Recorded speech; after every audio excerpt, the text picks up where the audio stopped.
Donald Trump की तरफ से अभी हाल ही में एक बड़ी दिलचस्प सी टिप्पणी की गई। डोनाल्ड ट्रंप ने बोला कि गाज़ा को अमेरिका जो है ऑक्यूपाई करेगी, वहाँ पर अपनी मिलिट्री भी भेजेगी और जितने भी गाज़ा में फ़िलिस्तीनी लोग रहते हैं उनको बेसिकली वहाँ से रिमूव करके दूसरे देशों में भेज देगी। अब ये पर्टिकुलर स्टेटमेंट की वजह से पूरे विश्व तौर पर बहुत बड़ा घमासान मच चुका है कि ट्रंप ने इसी प्रकार की स्टेटमेंट पनामा कैनाल को लेके दी, इसके बाद उसने यही स्टेटमेंट ग्रीनलैंड को लेके दी, कनाडा को लेके दी और अब ये स्टेटमेंट गाज़ा की।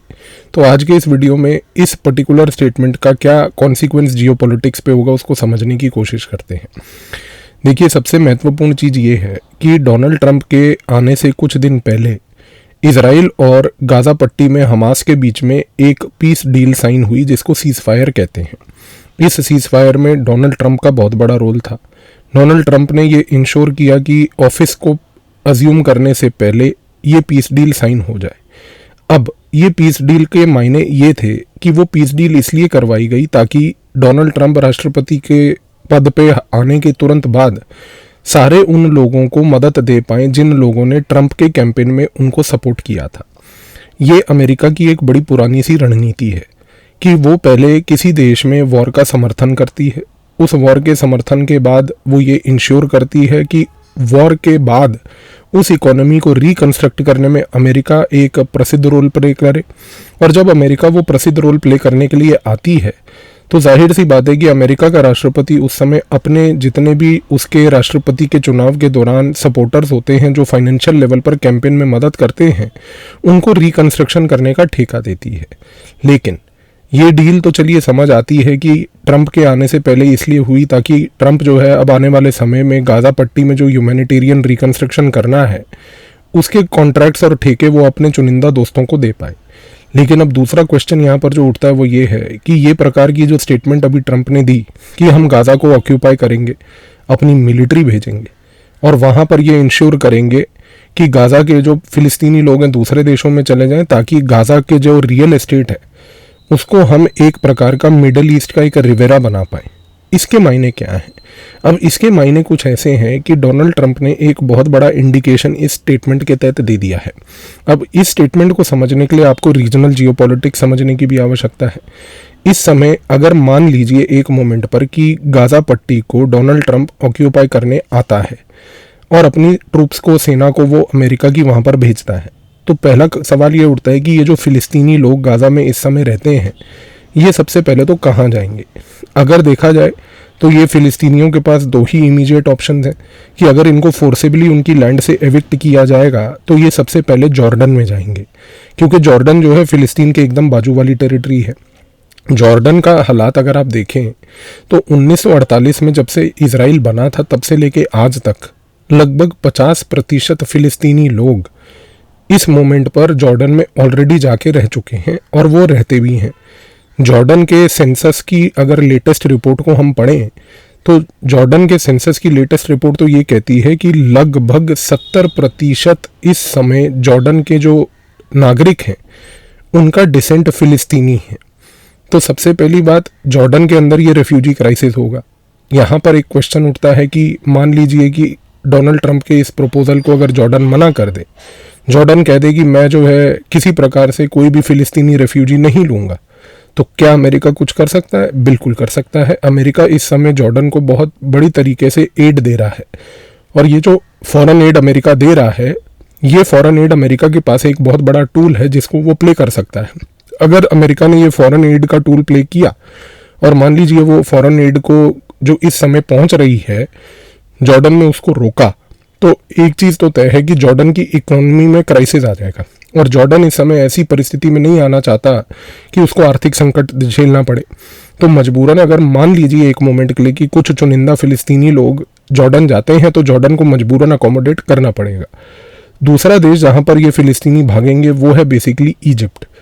इजिप्ट जो है इस समय एक बड़ी पॉलिटिकली इनस्टेबल टेरिटरी है। पॉलिटिकल इंस्टेबिलिटी इजिप्ट में इस कारण से है क्योंकि जब से अरब स्प्रिंग इजिप्ट में आया है और तब से लेकर आज तक जो है इजिप्ट के अंदर एक बहुत ही मजबूत सरकार बनने में नाकाम रही है। दूसरा सबसे बड़ा इशू ये भी है कि जो रीजन है मिडिल ईस्ट का, वहाँ पर इजिप्ट वैसे तो एक सुन्नी देश है लेकिन इजिप्ट हमेशा से सुन्नी देशों का और सुन्नी मुसलमानों का लीडर बनने की कोशिश करता रहा है। इस लीडरशिप अटेम्प्ट में अगर इजिप्ट को किसी ने काउंटर किया है तो वो है सऊदी अरेबिया और यूनाइटेड अरब एमिरेट्स। तो सऊदी अरेबिया और यूनाइटेड अरब एमिरेट्स तो वैसे भी पहली बात एक मजबूत इजिप्ट नहीं चाहेंगे, लेकिन हाँ, अगर मान लीजिए कि डोनाल्ड ट्रंप के इस प्रपोजल के तहत एक मोमेंट के लिए हम सोच लें कि मान लीजिए फिलिस्तीनी लोगों को अब इजिप्ट भेजा जा रहा है, तो इजिप्ट में जाने से पहली बात पॉलिटिकल इंस्टेबिलिटी और बढ़ेगी, और सऊदी अरेबिया कहीं ना कहीं दिल से तो ये चीज़ चाहेगा कि भाई पॉलिटिकल इंस्टेबिलिटी अगर इजिप्ट में बढ़ती है तो कम से कम इजिप्ट अपने कामकाज में ज़्यादा व्यस्त रहेगा और हमें किसी भी प्रकार से हमारी जो हेजमनी और लीडरशिप है उसको टारगेट नहीं करेगा। तो यहाँ पर इजिप्ट को बेसिकली डाउन प्ले करने में डोनाल्ड ट्रंप की ये एक रणनीति हो सकती है। और सबसे बड़ी बात यहाँ पर, अगर मान लीजिए कि डोनाल्ड ट्रंप ये प्रपोजल के तहत इजिप्ट में लोगों को भेजता है तो पॉलिटिकल इंस्टेबिलिटी के साथ साथ इजिप्ट में जो मुस्लिम ब्रदरहुड नामक संस्था है जो 1920 में हसन अल बन्ना ने बनाई थी, वो मुस्लिम ब्रदरहुड इस समय किस प्रकार से इन फिलिस्तीनियों को ऑब्जर्व करेगा, तो वहाँ पर बेसिकली जो है इजिप्ट की सरकार, मुस्लिम ब्रदरहुड और इन फिलिस्तीनियों के बीच में एक पावर स्ट्रगल स्टार्ट हो जाएगा और इससे इजिप्ट एक टर्मोइल में आ जाएगा। ये टर्मोइल में आने के केस में एक चीज़ तो तय हो जाएगी कि उसका रीजनल एम्बिशन जो सऊदी अरेबिया को चेक करने का था वो बिल्कुल ही बिल्कुल ख़त्म हो जाएगा। तीसरी चीज़ समझने की कोशिश कीजिए कि अगर गाज़ा पट्टी से मान लीजिए फिलिस्तीनियों को हटाया जाता है तो ये फिलिस्तीनी हटने के बाद सिर्फ और सिर्फ इजिप्ट और साथ में जॉर्डन नहीं बल्कि कुछ फिलिस्तीनी जो हैं वो लेबनान में भी जाएंगे, और यदि अगर वो लेबनान में जाते हैं तो लेबनान में ऑलरेडी एक संस्था है जो ईरान का प्रॉक्सी ग्रुप है जिसको हम हिजबुल्लाह के नाम से जानते हैं। हिजबुल्लाह जो 1980 के दशक में ईरान ने बनाई थी, आज की डेट में पिछले लगभग 6 से 8 महीने के तहत इजराइल के इंटेलिजेंस और मिलिट्री ऑपरेशंस के तहत ये बात तो सत्य है कि जो पूरी की पूरी हिजबुल्लाह है वो मिडल ईस्ट में बहुत ज़्यादा कमज़ोर हो चुकी है, खास करके वो लेबनान में कमज़ोर हो चुकी है। और इस मोमेंट पर अगर फ़िलिस्तीनी लोग लेबनान जाते हैं तो लेबनान में जाकर पॉलिटिकल इंस्टेबिलिटी फिर पैदा होगी। हिजबुल्लाह के साथ और लेबनान सरकार के साथ और फ़िलिस्तीनियों के बीच वही पावर स्ट्रगल स्टार्ट हो जाएगा जो इजिप्ट में मुस्लिम ब्रदरहुड, इजिप्ट की सरकार और फ़िलिस्तीनियों के बीच में होगा। चौथा कॉन्सिक्वेंस को समझने की कोशिश कीजिए कि यदि गाज़ा पट्टी अगर खाली हो जाती है तो गाज़ा पट्टी खाली होने के बाद गाज़ा पट्टी में ये फ़िलिस्तीनियों की बनी हुई संस्था जो 1980 के दशक में 1987 में हरकत अल मुक़वामिया अल इस्लामिया नाम की हमास नाम की संगठन बनी थी, ये हमास क्या करेगी? हमास को तो पूरा का पूरा सपोर्ट आज की डेट में ईरान के थ्रू इजिप्ट के और लेबनान के तहत मिल रहा था। अगर इजिप्ट मान लीजिए पॉलिटिकल टर्मोइल में आ जाता है, लेबनान पॉलिटिकल टर्मोइल में आ जाता है, तो इसका कॉन्सिक्वेंस ये होगा कि ये दोनों रूट्स जिसके थ्रू ईरान बेसिकली गाज़ा पट्टी में हमास को सपोर्ट कर रहा था वो पूरा का पूरा लिंक टूट जाएगा। हमास वैसे भी इस मोमेंट पर काफ़ी कमज़ोर हो चुकी है, खास करके जब से इजराइल ने उसके बड़े बड़े सीनियर लीडर्स को टपकाया है। पांचवा बड़ा कॉन्सिक्वेंस ये है कि आप आज की डेट में एक पॉइंट को जो नहीं समझ पा रहे हैं वो बहुत ज़रूरी है समझना कि इस समय ईरान के पास एक ऐसी टेरिटरी है जिसका नाम है सीरिया, जो पूरी की पूरी अमेरिका के कंट्रोल में आ चुकी है। मोहम्मद अल जुलानी की जो लीडरशिप है सीरिया में, जिसका प्रयोग करके बशर अल असद की रेजिम को गिराया गया, वो बशर अल असद की रेजिम को गिराने के बाद जब से सीरिया में मोहम्मद अल जुलानी आया है, ये व्यक्ति अमेरिका की और साथ में इजराइल की मिली भगत से आया है। तो ये कहना तो गलत नहीं है कि इस मोमेंट पर सीरिया पूरा का पूरा अमेरिका और इजराइल के कंट्रोल में है।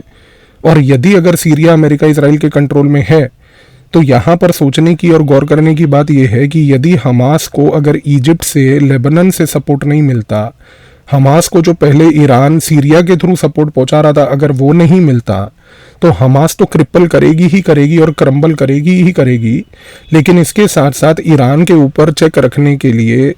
आज की डेट में अमेरिका सीरिया का और इजराइल सीरिया का एक टेरिटरी बेस बनाकर उसके ऊपर नज़र रखने का काम काज कर पाएगा। और इस कॉन्टेक्स्ट में ये होगा कि जब सारे रीजनल प्लेयर्स को इस तरीके से आइसोलेट कर दिया जाएगा कि जब इजिप्ट अपने व्यस्त कामों में व्यस्त हो जाएगा, अपने इंटरनल टर्मोइल में व्यस्त हो जाएगा, सीरिया अमेरिका और इजराइल के कंट्रोल में आ जाएगा, साथ में जो अपना लेबनान, इजिप्ट, जॉर्डन वगैरह हैं ये सब ऑलरेडी दूसरे समस्याओं में फंस जाएंगे। तो सबसे इकलौता देश बचेगा यहाँ पर सऊदी अरेबिया, जिसको बेसिकली कोई भाव वैसे भी नहीं देता है। दूसरी सबसे बड़ी बात है कि इस परिस्थिति में अमेरिका